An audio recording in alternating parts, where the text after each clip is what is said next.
I would honestly like to start off with a moment of silence for this particular line. Do you know what a moment of silence is? That means you shut your mouth. I can still hear you breathing. Just stop. Stop talking. But seriously, it brings a giant salty tear to my eye. And I'm only going to assume that, tears are salty because I don't cry, okay?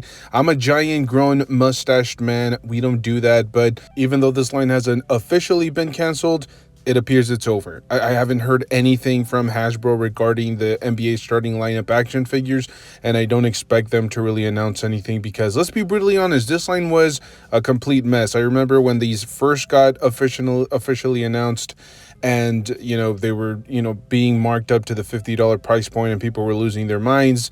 There wasn't even a window in the packaging. This was like way back when they were trying to be all plastic free and environmentally friendly, and we couldn't actually see the figure inside the box. But anyways, the figures just didn't sell very well at that $50 price point. And then literally Hasbro walked it back within like the first 2 to 3 weeks of this announcement. They eventually dropped all the way to $35. And then from there, I think I saw a lot of people finding them at like their local Ross's or Marshall's or essentially every single discount store across the nation. We had a Steph Curry, we had a LeBron James, we had a Tatum, we had a Luka, Trae Young, Joel Embiid, John Morant. I'm going off of recent memory. I might have missed one here or there.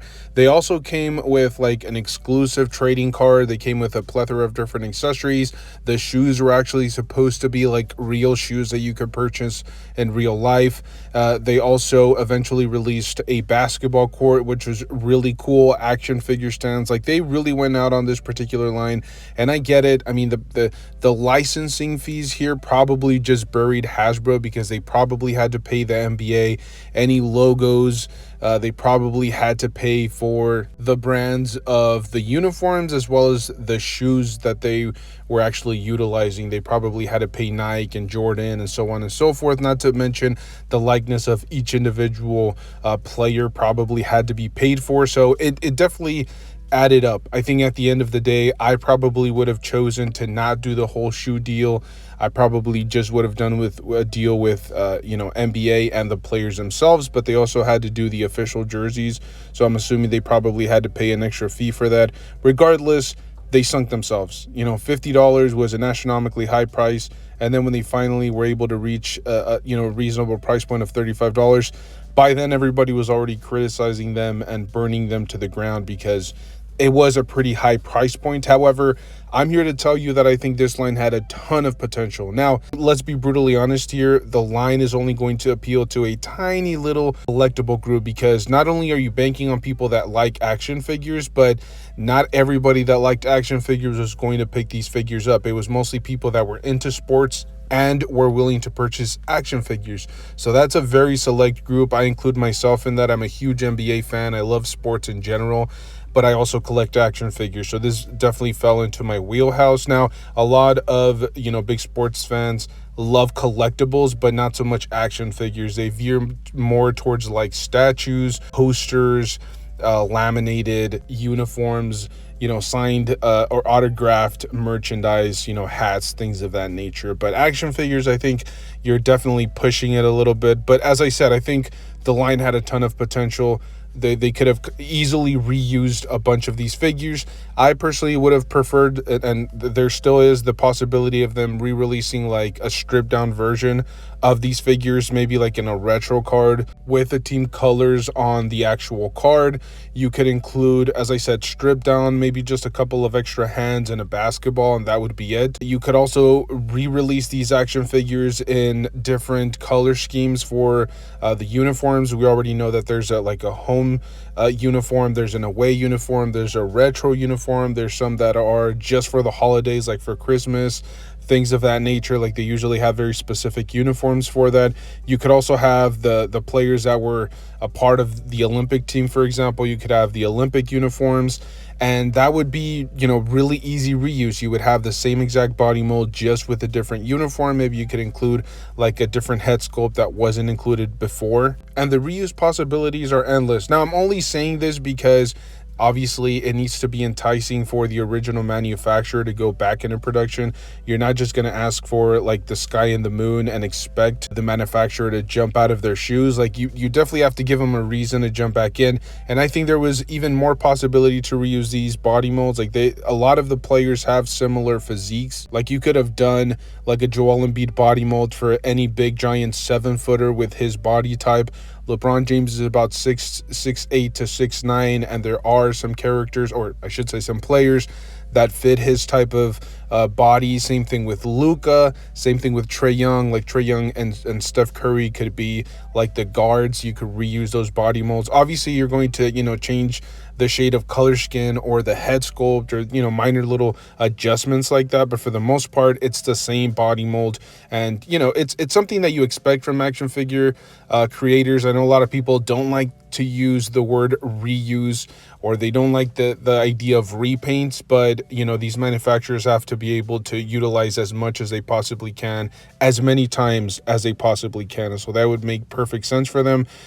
Look, at the end of the day, I don't think this is going to happen, but I think there's still a ton of potential. Like there was still a lot of great ideas left on the cutting room floor.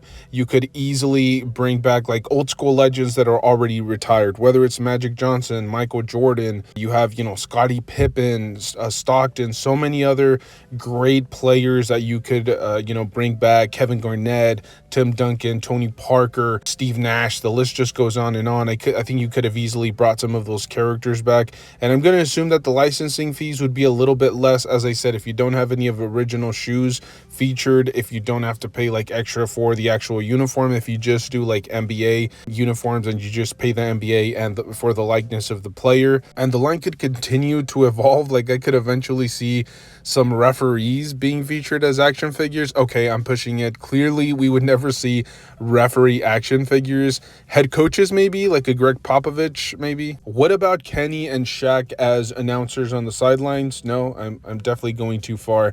But you get what I'm saying. Like, I think there was still a ton of meat on the bone here. They could have easily gone back into producing more of these action figures. However, I will say, I think this is the end of the line for this particular little wave that Hasbro decided to release. I'm going to assume it's probably just too expensive. It's too much of a hassle to get the rights for these figures.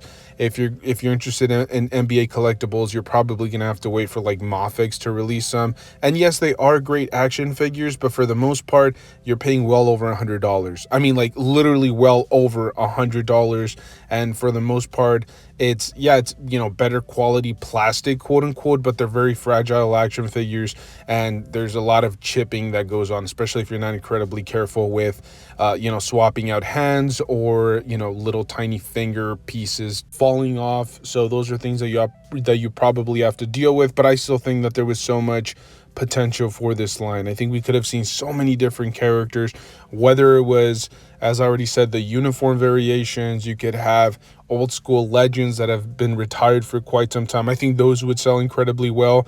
They would appeal to old school collectors or old school NBA fans, as well as the newer generation of fans, and not necessarily because they remember watching these players play, but they've grown up knowing about them. They can see highlight clips here and there, and I think that's very important considering you're going to need that little pocket of consumer base if you're going to make this a successful line. But as I said, we don't know whether they're going to bring back this line.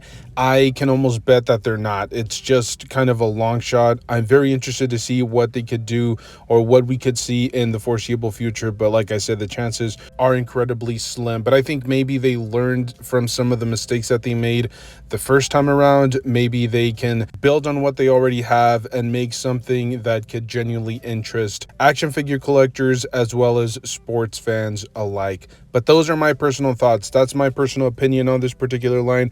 I'm very curious to see what you guys have to say. Did you enjoy the line? Did you pick up any of these figures? Did you pick them up at retail, or did you wait until they clearanced out? I personally picked up my LeBron James at regular price, but I picked up a few figures here and there on clearance for as low as like $7 to $8. So very curious what you guys have to say. Thank you guys so much for tuning in. If you guys enjoy this type of rambling content, make sure to stay tuned. We do upload pretty consistently. As always, make sure to enjoy the hobby. That's the most important part of all this. Pose your action figures, enjoy them, photograph them, whatever it is that you're into. I'll see you guys in the next one. Thank you.